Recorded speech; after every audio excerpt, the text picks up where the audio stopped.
ఇవాటి life line కి doctor V Ravichandra వచ్చారు, రోబోటిక్ జాయింట్ రీప్లేస్మెంట్ సర్జన్. ఇవాళ మనం పర్టికులర్ గా మోకాళ్ళ నొప్పుల గురించి మాట్లాడుకుంటున్నాం కదండి. సో మోకాళ్ళ నొప్పులు అసలు ఎందుకు వస్తాయి, దేనివల్ల వస్తాయి? మోకాళ్ళ నొప్పులు అంటేనే ఈ ఆస్టియోఆర్థరైటిస్ ఏంటి?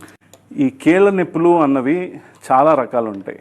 సో వాతానికి సంబంధించినవి అంటే రొమటాయిడ్ ఆర్థరైటిస్, అలాగని చెప్పి వాతానికి సంబంధించినవన్నీ రొమాటిక్ ప్రాబ్లమ్సే కాదు. సో ఈ వాతం వల్ల వచ్చే ప్రాబ్లమ్స్ని ఇన్ఫ్లమేటరీ ఆర్థరైటిస్ అంటాం. అందులో మనకి బాగా తెలిసినది రొమటాయిడ్ ఆర్థరైటిస్. అలా కాకుండా వయస్సుతోటి, అరుగుదల వల్లతోటి అంటే ఓవర్ యూస్, వీటి వల్ల వచ్చేదాన్ని ఆస్టియో ఆర్థరైటిస్ అంటాం. ఇది జనరల్గా 60 ఏళ్ళ పైబడిన వాళ్ళకి వచ్చే ఇబ్బంది. ఈ వాతం వల్ల వచ్చేది జనరల్గా 3rd decade to 5th decade మధ్యలో స్టార్ట్ అవుతుందండి. అలా కాకుండా ఏదో యాక్సిడెంట్ జరగడం వల్ల ఏదో అయ్యి నీ జాయింట్ కార్టిలేజ్ డ్యామేజ్ అయిన వాళ్ళకి వచ్చే ఆ కీళ్ళ అరుగుదలని ట్రామాటిక్ ఆర్థరైటిస్ అంటాం. సో ఇవి మనకి ఉండే ఆర్థరైటిస్లు అండి.